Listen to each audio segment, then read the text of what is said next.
Olá, amigo internauta do Portal R7, seja bem-vindo ao quarto programa de Economia Sem Paletó. Hoje nós vamos falar sobre a crise política. Pois é, a crise política afeta diariamente, vem afetando diariamente a nossa economia. Você vê que na semana passada tivemos uma disparada do dólar e uma queda muito grande no mercado de ações. Vamos discutir por que isso acontece e quais são as possíveis soluções para a gente conseguir fazer com que a economia consiga andar um pouco mais independente da política. E isso é bastante difícil de acontecer, não é mesmo, Richard? Boa tarde, obrigado por estar aqui. Diego. Realmente é um fato bem complexo, né? Mas a gente vai mostrar algumas informações e dados bem interessantes e a pessoa que está nos assistindo vai poder formar a opinião. Tá certo. Richard Rittenban, como sempre aqui, o nosso economista do Economia Sem Paletó, e Juca Guimarães, nosso repórter de economia. Seja bem-vindo novamente. Boa tarde, tudo bem?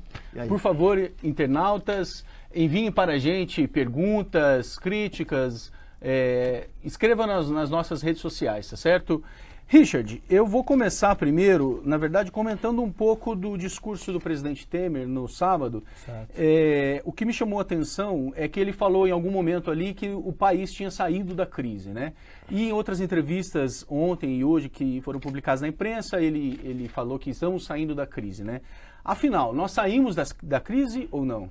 Então, na verdade, a gente estava começando a ter alguns sinais, depois a gente vai mostrar o gráfico do PIB trimestral para explicar por que nesse primeiro trimestre o PIB ele vai vir um pouco mais forte. Você teve algumas mudanças na própria metodologia de como é calculado esse PIB, safra recorde, mas assim, a situação ainda é muito difícil e a gente tem um gráfico que responde à primeira pergunta. Afinal, essa crise que a gente vem passando nos últimos anos, em relação aos outros anos, ela é muito mais forte ou não? Vamos chamar então, Doug, por favor, aquele gráfico.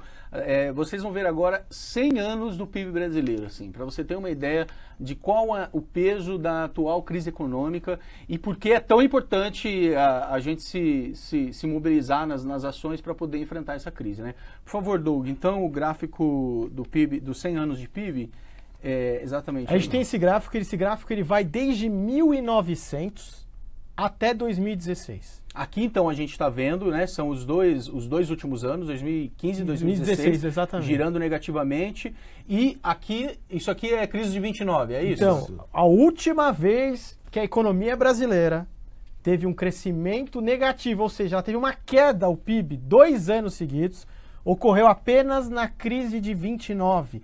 Mesmo na década de 80, que é a chamada década perdida, foi intercalado. Então, assim, nessa ótica do último século, essa crise que a gente está passando é uma das crises mais severas possíveis que a gente já enfrentou. Então, exige correções, né, da política econômica também proporcionais ao tamanho do problema. Então, não dá para a gente ficar o tempo inteiro esperando uma crise política acabar ou decidir. Depois a gente até vai mostrar como funciona o nosso sistema político, mas o primeiro ponto a crise é muito grave? Sim, muito grave, se a gente pegar esse histórico dos últimos 100 anos. E dizer que você está saindo da crise, aí é você ser otimista demais quando você tem 14 milhões de pessoas ainda desempregadas. Então é um processo muito lento.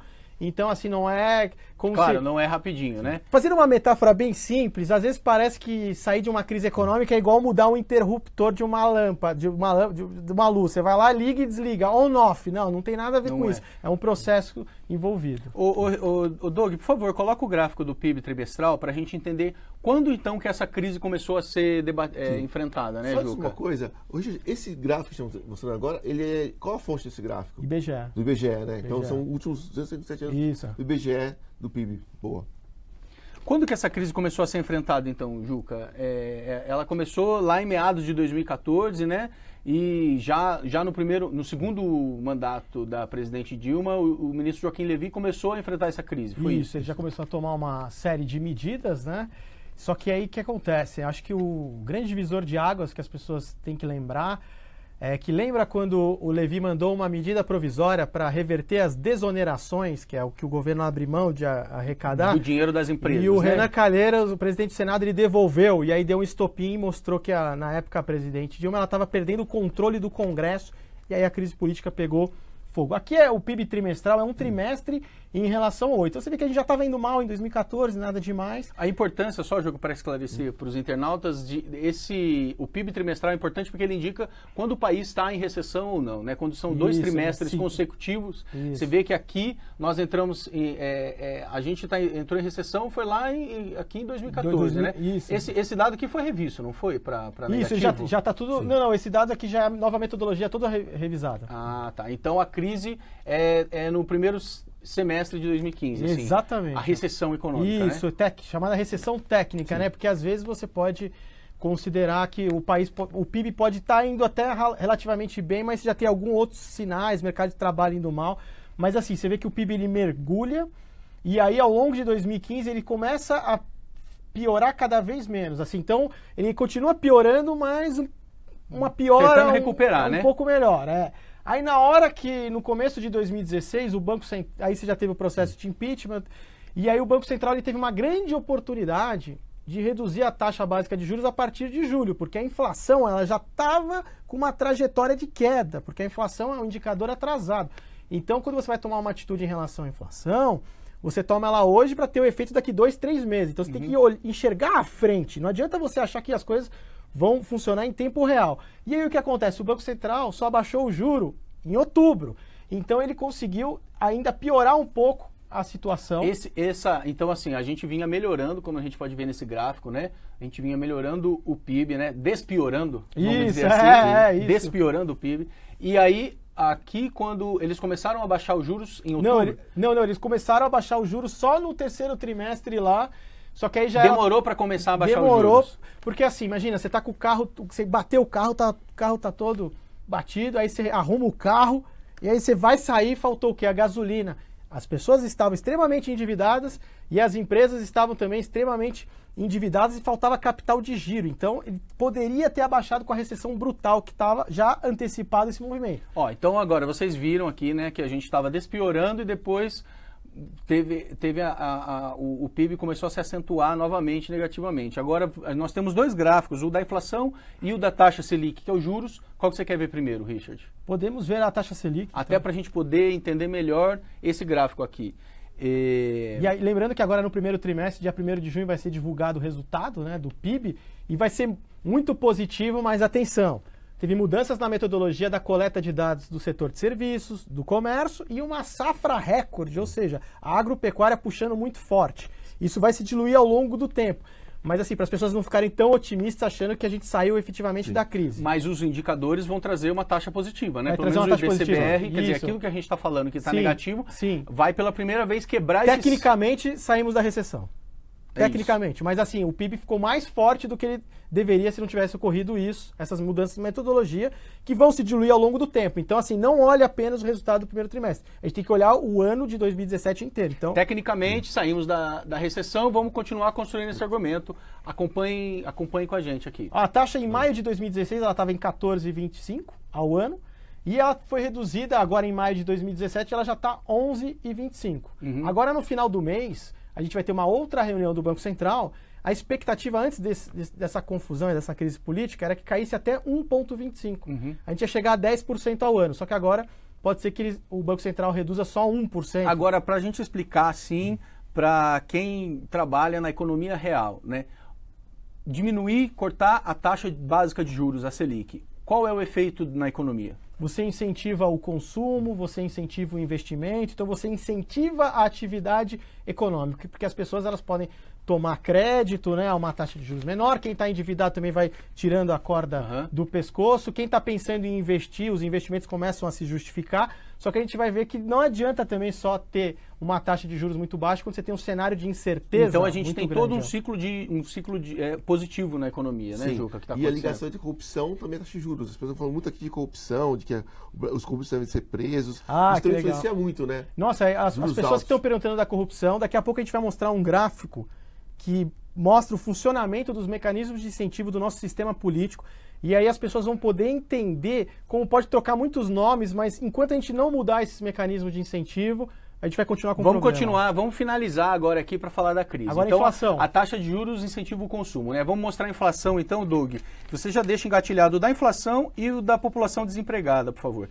Porque assim, é isso, a gente está saindo dessa recessão. Mas quais são os lados negativos, assim? O custo social do combate à inflação é o quê? É o desemprego, é uma recessão brutal. Então a gente vai ver que a inflação, ela estava, o acumulado em 12 meses da inflação oficial estava 9,32% em maio de 2016. Chegou a 2 dígitos. Uhum. Agora, aqui é quando a presidente Dilma é impeachmentada, né? Isso. Então, mas essas medidas que tomaram, que resultaram na queda da inflação, quando elas começaram a ser tomadas? Bem antes, a inflação é indicador atrasado. Então a gente teria que olhar que, por exemplo, quando a inflação estava quase 2 dígitos, eu já cravava que a tendência era desacelerar e ela cair. Uhum. Por quê? Porque você tinha uma recessão brutal, desemprego brutal, então você tinha uma pressão deflacionária e uma pressão por desemprego.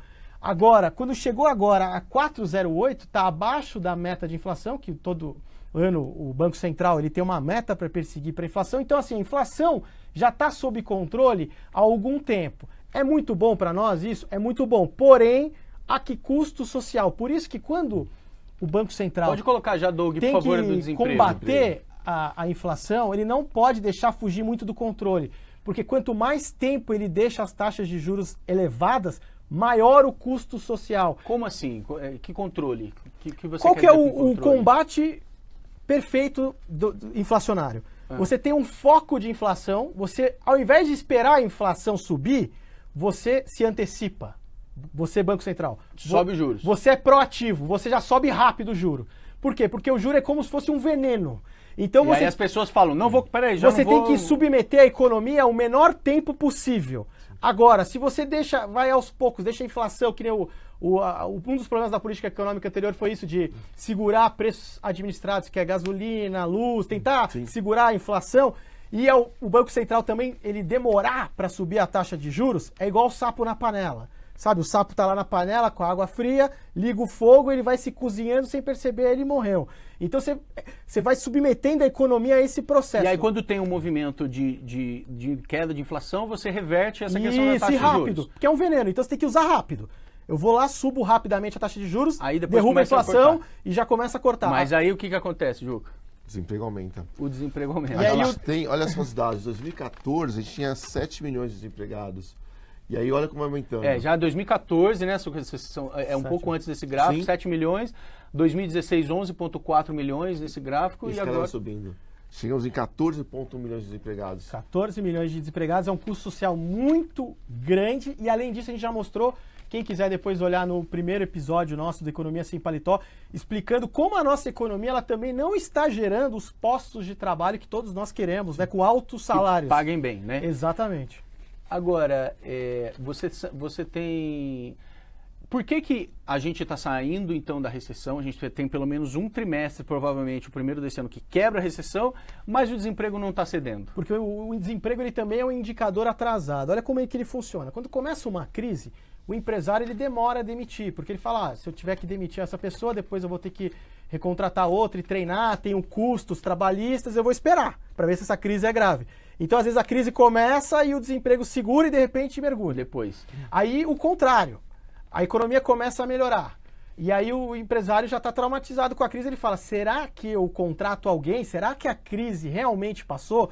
Então, o indicador de desemprego, infelizmente, ele é um indicador atrasado. A economia vai melhorar bastante primeiro, antes dele começar a ceder. Ô, Juca, Isso, mais ou menos? Tem mais previsão de quanto tempo demora? Assim, se diz a defasagem, mais ou menos. pra Normalmente, voltar. a defasagem é no mínimo 6 meses. 6 meses. Então, assim, a economia começa a melhorar. Então, por exemplo, a população desempregada só começaria a diminuir mais ou menos para o final do ano 2018, infelizmente. Ô, É a Juca, última você visão. que é repórter de economia há mais de 15 anos, enfim, você como que avalia, assim, saímos da crise, como que você avalia esse momento? Então, acho que a crise econômica ela está aí e ela é forte na questão do desemprego. Né? Quando a gente imagina que o Brasil precisa se recuperar e ter mais renda, ter mais consumo, que acho que é isso que faz a economia girar, é o consumo, né? Aí com tanta gente desempregada não tem jeito, né? Então, assim, a crise assim, mostra muito mais forte nesse ponto, no desemprego. Agora, como tem esse ciclo, um ciclo positivo ali de expectativas, né? Vem a bomba de quarta-feira, que foi o que, especificamente falando aqui, a delação da JBS, né? como que na quarta-feira isso, diante de todo esse cenário, o que aconteceu na quarta-feira? Doug, por favor, já coloca o link da Bovespa para a gente entender o que aconteceu na Bovespa. Você tem uma economia que já estava debilitada, né?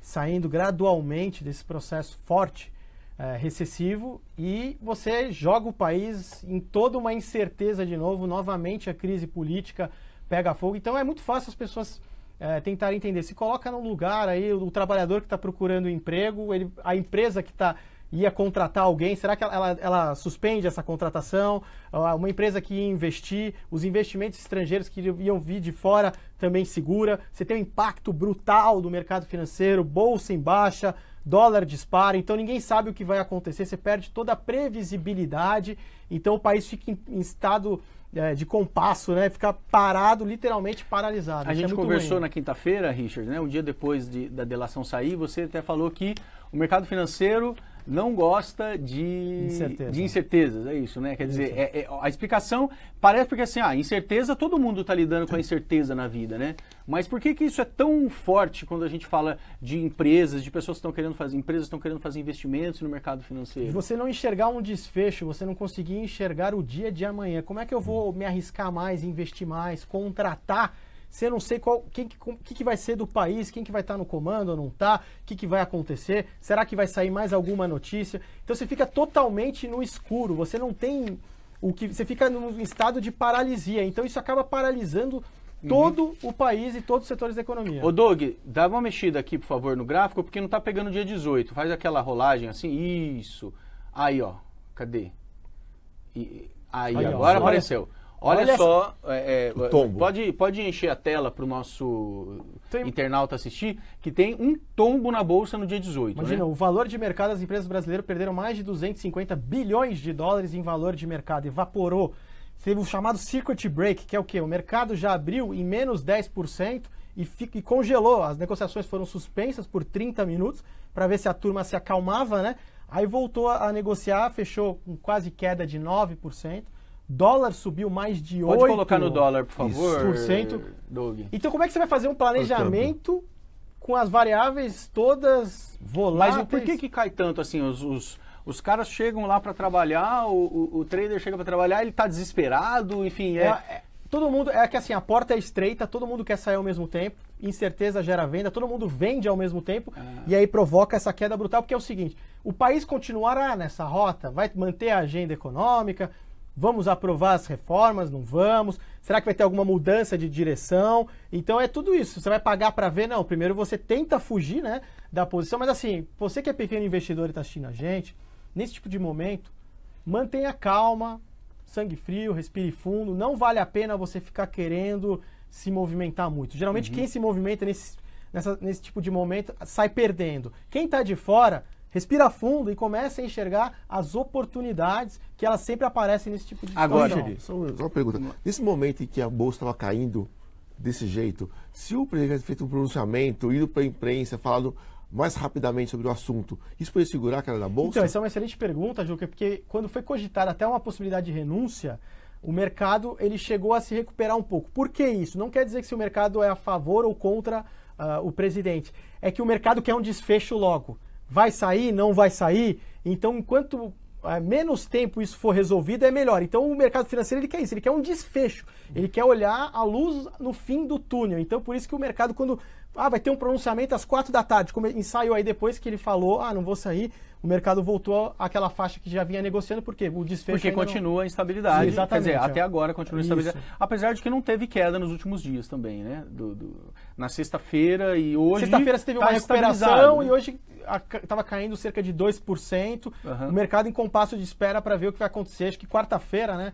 Que você tem a decisão no Supremo Tribunal Federal, é um dia-chave aí. Entendi. Esse aqui e é aqui dólar. O dólar, né? Pode encher a tela, Doug? 3,12 e de repente vai bater 3,40. Quem opera isso, principalmente no mercado... todo mundo comprando.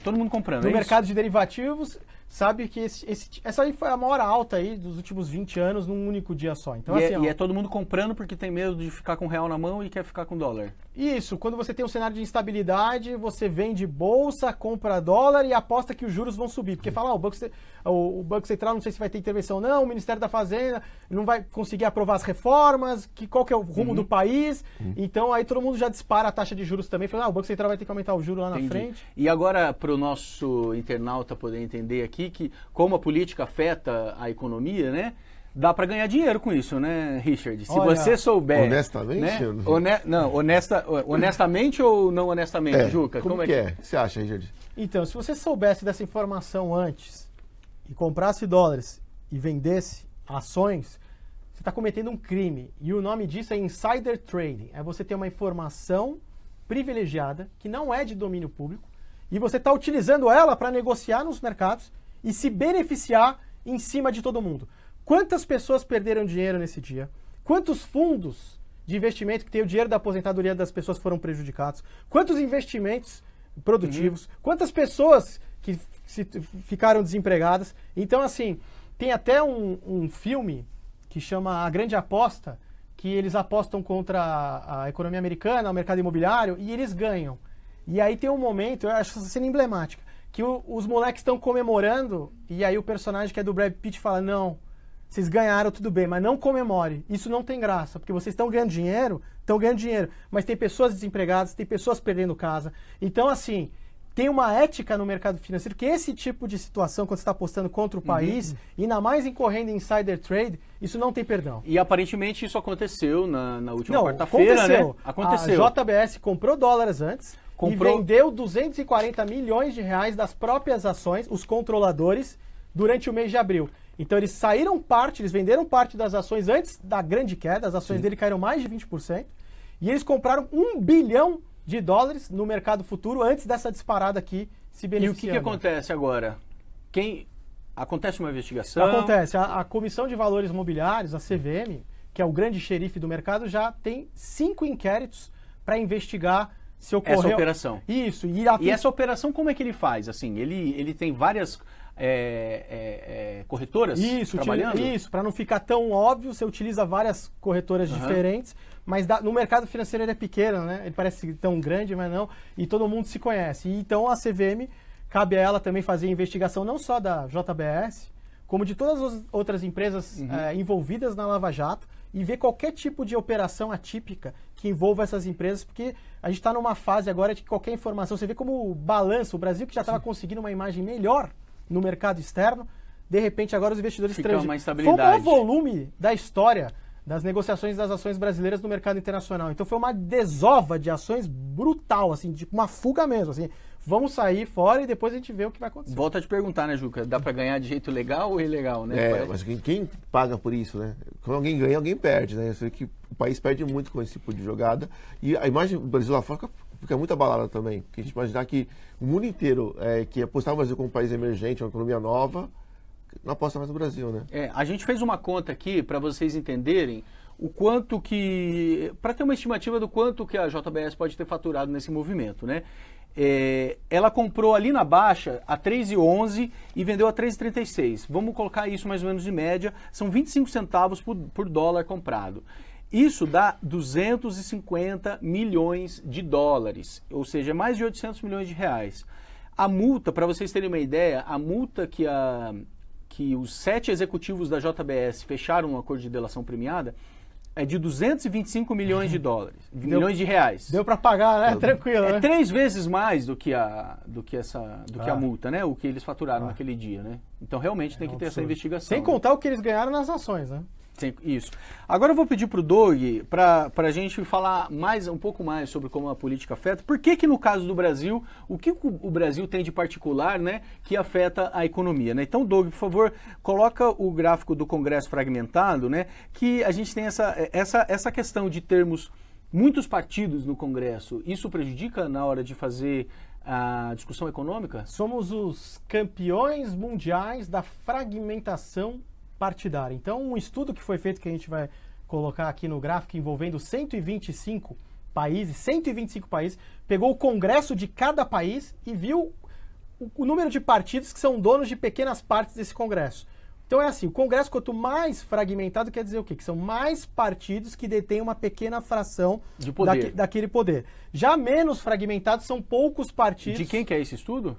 Esse estudo aqui é dos amigos do Instituto do Mercado Popular. Instituto do Mercado, Mercado Popular. Gentilmente aí sempre cedem os gráficos. Muito obrigado, meus então, estudos. Aí o pessoal, tá o certo. Instituto Mercado Popular fez esse estudo. E aí, o Brasil é campeão, né? Aí como é que funciona esse gráfico aqui? Quanto maior, mais fragmentado. Você vê que o Brasil disparado é o mais fragmentado. O que isso quer dizer na prática? Vamos supor que agora o Diego, ele é o presidente. Então ele assumiu como presidente no Congresso mais fragmentado da história. Imagina, para você formar uma base aliada, quantos acordos você vai ter que fazer e com quantas pessoas diferentes? A famosa base aliada que a gente escuta todos os dias. Tem tempo também para isso, né? Você vai sempre negociando um partido aqui, outro ali. Exatamente. Você avança de um lado, perde de outro, assim. A disputa política é muito mais lenta. Isso, porque antigamente, se você tem um Congresso menos fragmentado, vem aquele partido com 10 votos, você fala, pô, você tem 10 votos, sai daqui, não interessa. Agora, muito fragmentado, um voto já tem peso. Então você tem que agradar tudo e todos, conceder coisas. Ah, você deu tal cargo pro fulano, eu também quero. Então, assim, para você aprovar as medidas econômicas, se torna muito difícil e o tempo inteiro a chamada base aliada fica em instabilidade, ela fica volátil. Porque não é uma coisa sólida. Então, quanto mais fragmentado, mais instabilidade política e mais caros qualquer acordo e qualquer aprovação de medidas. Então, isso aqui é muito grave. E mais, você tem um incentivo à criação de novos partidos. Você tem o fundo partidário, que aí era 300 milhões, agora já é bilhões de reais para os partidos. Então, você tem cada dia surgindo novos partidos, fragmentando cada vez mais o Congresso, dificultando as negociações. Então, isso tem um reflexo direto na economia. Você precisa tomar alguma medida, uma negociação difícil, dura, vai sair caro, você tem que agradar tudo e todos. Então, assim, a fragmentação partidária do Brasil é um dos pilares que gera essa instabilidade política e emperra a nossa economia, porque a gente acaba focando muito nessas decisões políticas e não nas decisões técnicas, né, econômicas e pensando na população. De forma racional, você acaba tomando medidas irracionais, só que no mundo político. Juca, como é que tá nas nossas redes? Nossa, o pessoal aqui tá adorando o programa, comentando bastante, falando a questão do JBS ter usado o mercado para se favorecer, todo mundo ficou muito bravo com isso aqui, reclamando bastante e falando que é uma vergonha a política brasileira ser tão corrupta assim, né? As pessoas estão falando muito de corrupção aqui nas redes sociais. O Jonas Matos, a Valéria Capelletti, a Viviana Andrade, todo mundo comentando bastante. Beleza. Uma sugestão seria do sistema político ser descentralizado. Tudo que é muito centralizado, você tem uma central de poder, um governo federal na figura de uma pessoa só que detém todo aquele poder, comete um erro, paralisa todo o sistema, transmite os erros. Agora, se é descentralizado, não. Você não compromete o todo e se aprende com os erros, porque eles são localizados. Então, assim, a gente tem que repensar o nosso sistema político urgente, não pode ser mais tão centralizado. A gente está à mercê disso, qualquer crise política tem que parar, a economia pagar o pato, as pessoas perderem emprego, os empresários não enxergarem o amanhã. Isso tem que acabar, as coisas têm que fluir, o país tem que ter mais ambição. Mas parece ser bastante difícil, porque política e economia andam bastante próximas, né, no nosso país.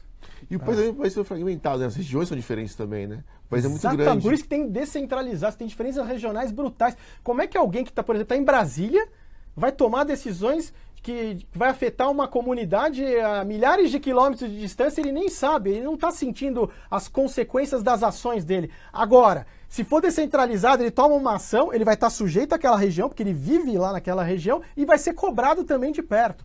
Então, acho que a gente tem que repensar o nosso sistema político para ele ser mais descentralizado e com uma democracia mais ativa, direta, sabe? A população participar de... Por exemplo, na Suíça, tem regiões independentes, você prioriza a localidade e as pessoas participam de tudo. Tudo vai para plebiscito, tudo é consultado da população, vai fazer, não vai, cobra o cara lá que está perto. O que não impediu que a Suíça tivesse um sistema financeiro bastante corrupto também, né? Mas assim, o presidente, qual que é o nome do presidente da Suíça? Ninguém sabe, troca todo ano. Mas assim, a Suíça, assim, em termos de corrupção do sistema financeiro, comparado, assim, se a gente for pegar, é um sistema global, assim, não dá para você colocar só na conta da Suíça, assim, tanto que agora você teve até um divisor de águas, que eles resolveram, né, eles revelaram todas as contas e tudo. Mas assim, estão mudando a postura recente. Mas se for ver como sociedade em si, da política, o político ele não é protagonista. Ele é um coadjuvante, é isso. Acho que essa é a lição. O que é um sistema político bom? É igual o juiz de futebol. Juiz de futebol bom num jogo é aquele que não aparece. Então não chega dos políticos estarem toda hora nos holofotes, né? Quem tá nos holofotes é quem produz aqui nesse país, né? São os habitantes, né? A população em geral. Então acho que esse é um ponto. Mas depois a gente pode estar... A gente pode preparar um programa especial da Suíça sobre isso. Suíça ou sobre os países, né? Gente, eu quero agradecer a participação de vocês, foi muito bom falar disso. Eu acho que a gente tem que tocar nesses assuntos, são assuntos difíceis de serem falados, sim, conversados, sim, mas a gente precisa falar disso até para a gente poder entender o que está acontecendo com o nosso país. Obrigado, Richard. Valeu, até Obrigado, Juca. Obrigado, internautas. Escrevam os seus comentários para a gente, por favor. E uma lembrança agora, o nosso programa Economia Sem Paletó vai ser semanal. Agradeço a audiência de todo mundo. A partir toda segunda-feira, por volta das 3 da tarde, 3h15, a gente aparece aqui no Facebook do R7. Valeu, obrigado. Valeu, pessoal. Tchau.